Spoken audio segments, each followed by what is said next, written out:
konsep paruh waktu itu sebetulnya muncul ketika ada komitmen kita. Pertama, tidak boleh ada PHK massal. Kedua, tidak boleh ada yang dirugikan, ya. Kemudian jangan ada penurunan penghasilan dan sebagainya. Tapi di sisi lain, formasi kita dan anggaran Pemda ini misalnya nggak ada uangnya, ya gitu ya. Nah, itulah kita harus cari jalan tengah, ya. Kita ini bisa saja mencari istilah yang lain. Tapi kalau kita cari istilah yang lain, ya, itu akan beda konsepnya. Mereka merasa tidak menjadi ASN.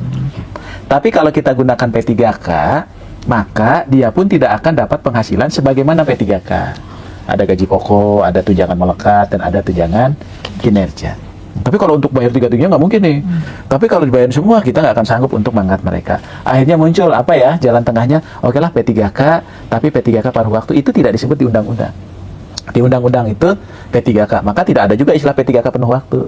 Jadi P3K aja ini kita sebutkanlah istilah P3K paruh waktu, supaya pertama masih muncul nomenklatur P3K-nya. Oh, saya walaupun paruh waktu saya P3K nih.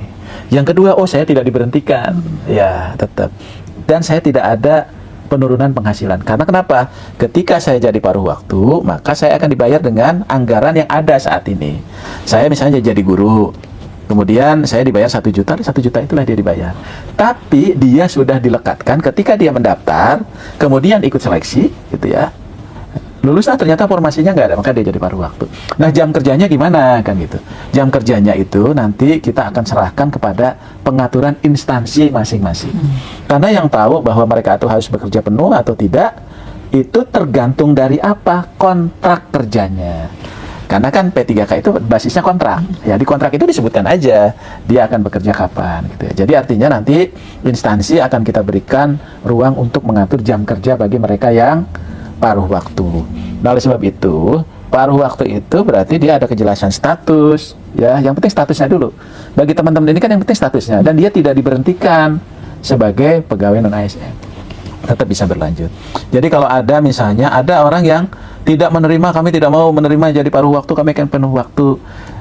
Kalau menurut saya kita kurang bijak untuk seperti itu. Karena kenapa? Ini pemerintah ini sudah memikirkan, ya, Menpan RB atas nama pemerintah termasuk BKN memikirkan supaya nggak berhenti, tapi di tengah-tengah keterbatasan anggaran, ya, dan sebagainya, ini bisa ada kebijakan kita seperti ini. Jadi kalau menurut saya nanti teman-teman yang paruh waktu juga kan suatu saat ketika anggarannya ada untuk bayar, dia beruntung. Apakah paruh waktu ke P3K itu perlu seleksi? Tidak perlu seleksi lagi, ya. Bahkan NIP-nya sudah melekat, nanti tinggal diusulkan formasinya, maka dia langsung diangkat menjadi P3K. Jadi sebetulnya teman-teman tidak perlu khawatir, jangan juga terprovokasi seolah-olah ini akan merugikan dan sebagainya. Justru ini menguntungkan, ketimbang mereka itu diberhentikan. Ya, harusnya kan diberhentikan. Karena kenapa harus diberhentikan? Anggaran nggak ada, ya kan, formasi nggak ada. Tapi saat ini, ya, Bu Menteri dengan kebijakan beliau ini ingin mereka tetap kita selamatkan. Tapi caranya ini dulu ya. Jadi paruh waktu itu adalah jabatan untuk parkir untuk masa transisi, ya. Nah, setelah itu seharusnya tidak ada lagi yang paruh waktu.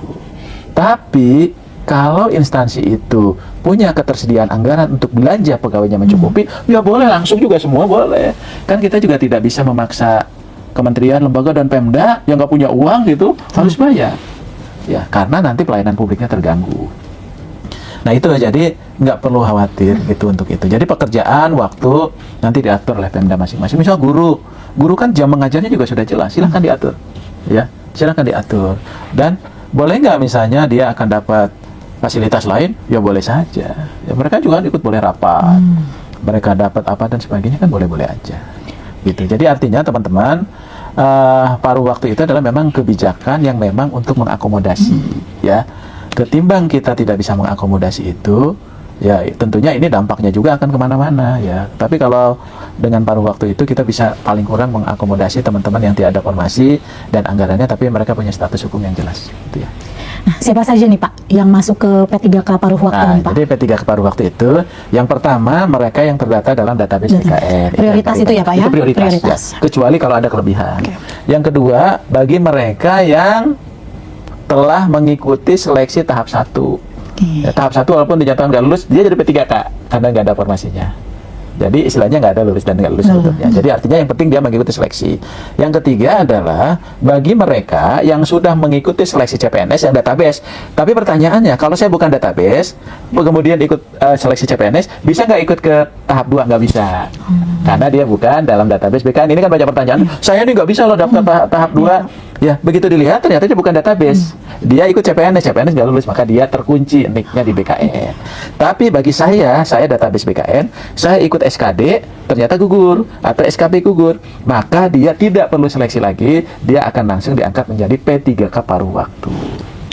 Oke, mudah-mudahan bagi saya sih cukup jelas ya Pak ya, sangat jelas. Mudah-mudahan jelas. Nah, termasuk pendaftaran yang terakhir. Oke, Jadi Pak. yang ikut yang dulu tidak mendaftar, kemudian ikut tahap 2, kemudian ada 100, dia ternyata 150, yang 50-nya juga tetap paruh waktu.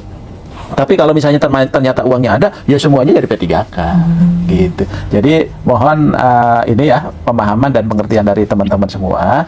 Kira-kira kondisi itulah yang menyebabkan tadi kebijakan pemerintah itu membuka salah satunya di paruh waktu. Itu hanya nomenklatur aja untuk bisa teman-teman gunakan dulu, gitu. Tapi jenis jabatannya sama, ada guru dan tenaga kependidikan, ada tenaga teknis, dan juga ada jabatan-jabatan pelaksana. Ya, gitu. Berarti sudah jelas ya Pak sebenarnya Jadi pemerintah. sebetulnya ini kesempatannya bagus kalau menurut saya teman-teman. Cuman kan kadang-kadang mungkin ini komunikasi antara Pemda, misalnya BKD, informasinya itu secara tidak utuh ya. Nah, sementara kita sudah melakukan rapor, sosialisasi itu yang luar biasa kepada seluruh PPK loh, dan pengelola kepegawaian. Gitu. Seharusnya bisa tersampaikan dengan baik ya Pak. Harusnya begitu. Ya mudah-mudahan lah. Mudah-mudahan ini sampai 20 Januari 2025 ini teman-teman yang 1,6 itu bisa terangkut semua. Oke, ini ada pertanyaannya gini Pak. Dia sudah bekerja nih selama 2 tahun, tetapi dia tidak terdata dalam database. Itu tuh jadi dimaksud masa kerja minimal 2 tahun itu dihitungnya tuh dari kapan? Iya. Jadi kalau sebetulnya yang prioritas itu selalu disampaikan Bu Menteri itu database BKN, karena itu yang menjadi komitmen. Tapi juga misalnya kalau ada yang memenuhi syarat, ya boleh juga, tapi tidak prioritas. Jadi artinya 2 tahunnya dihitung mana ya? Dihitung kalau kembali ke Permen 6 2024 itu ketika saat mendaftar, kan gitu ya Pak, saat mendaftar. Tapi ini sebetulnya saya melihat Pak Waka ya, yang dominan itu ya memang teman-teman database BKN gitu ya. Jadi mungkin tidak terlalu banyak gitu ya. Dan itu juga tidak melebihi data yang ada dalam database BKN. Bahkan masih kurang ya Pak, masih di bawah ya data Pak Waka tadi. Masih di bawah itu. Jadi artinya ya memang dihitungnya kalau kita kembali ke Permen 6 itu, yaitu pengalaman itu sampai dengan pada saat dia mendaftar, dan harus dilakukan secara aktif dan terus menerus.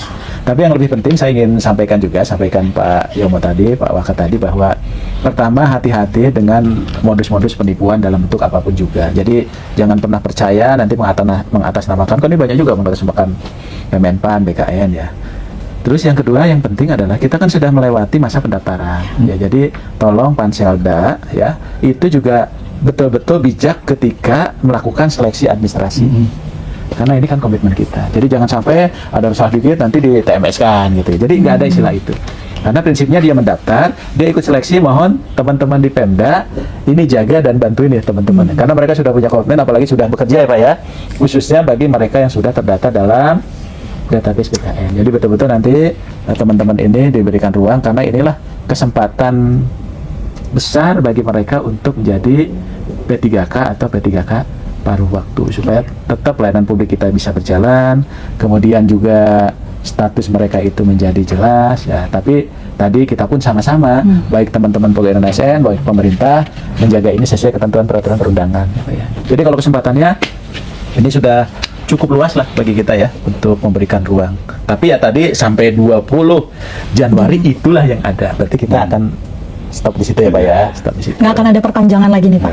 Mudah-mudahan, karena ini saya kira juga ini kan terkait jadwal ya Pak ya. Jadi kalau kita perpanjang terus ini kita nggak tahu. Terus juga ini perlu kami sampaikan. Kemarin Pak Waka, kami runtut tuh, ternyata banyak sekali sosialisasi, rapat koordinasi lebih dari 10 kali yang kita lakukan dengan Pemda. Terakhir kami dengan Pak Kepala BKN, dengan beliau juga, dengan Pak Waka, yaitu dengan seluruh kementerian lembaga, termasuk coaching klinik.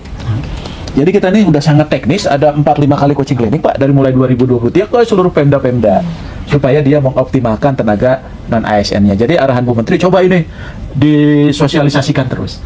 Dan itu sudah kita lakukan. Dan terakhir, ketika ada Kemenpan 15, 16, termasuk jadi surat Pak Mendagri dengan surat Bu Menpan, itu khusus tuh BKN, ya Pak Kepala, Pak Waka, dengan timnya itu langsung bergerak.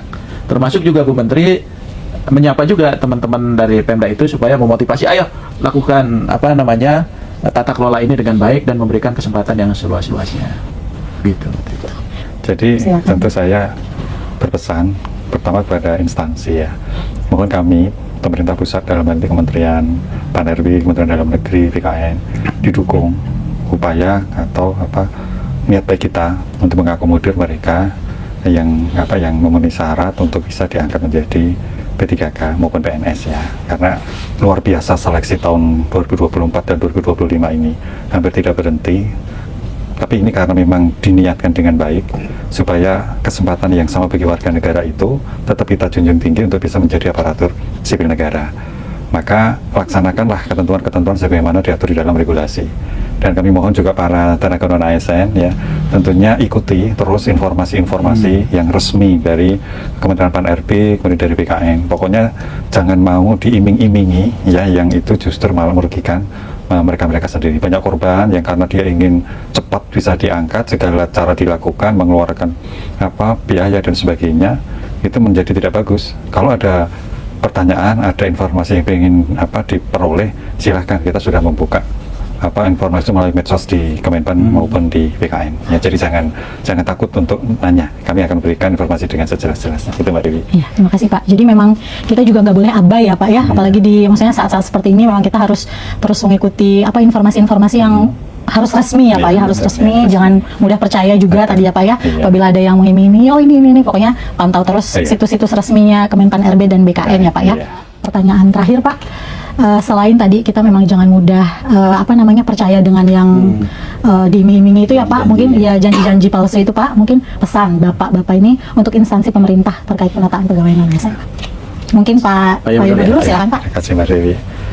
Jadi sekali lagi saya ingatkan kepada teman-teman di instansi pemerintah maupun pusat, terutama BPK ya, kita membangun komitmen bersama dalam suatu framework yang sama. Mari kita selesaikan penataan tenaga non ASN ini secepat-cepatnya, sebaik-baiknya, ya, seobjektif-objektifnya, sehingga kesempatan mereka untuk menjadi aparatur sipil negara itu segera terwujud. Ini menjadi tanggung jawab moral kita bersama. Itu Mbak Dewi.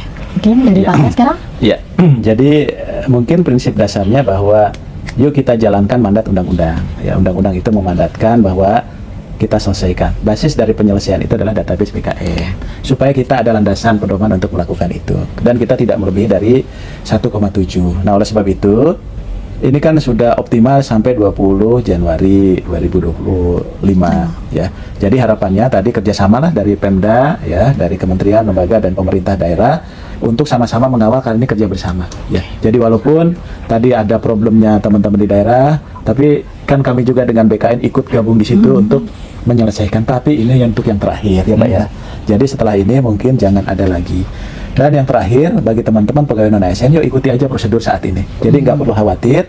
Yang penting teman-teman mendaftar, ya, mendaftar, kemudian ikut seleksi. Makanya tadi mudah-mudahan seleksi administrasi juga ya dilancarkan lah semuanya. Yuk kita dukung teman-teman pegawai non ASN yang sudah mendaftar itu. Kemudian nanti jadilah nanti ASN yang tadi yang memiliki integritas, yang berakhlak lah, gitu ya, berakhlak. Nah, termasuk nanti ada tugas Pak, selanjutnya pengembangan kompetensinya, pendidikannya diperbaiki ya, kompetensinya ditingkatkan dan sebagainya, termasuk nanti dampaknya ke pelayanan publik. Ayo teman-teman semua ya, dengan kesempatan ini kami dengan Pak Waka ngajak teman-teman Pemda untuk kita bersama-sama menyelesaikan ini, termasuk juga teman-teman yang pegawai non ASN yang sudah mendaftar, tetap semangat. Sekali lagi terima kasih atas waktunya Pak Yomo, juga terima kasih. Semoga jawaban-jawaban yang disampaikan oleh Pak Aba dan Pak Yomo ini dapat disimak dan didengarkan dengan baik-baik ya, dan mudah-mudahan semua pertanyaan ini dapat terjawab dengan semestinya gitu. Sekali lagi terima kasih Bapak, terima kasih sudah meluangkan waktunya pada podcast siang hari ini.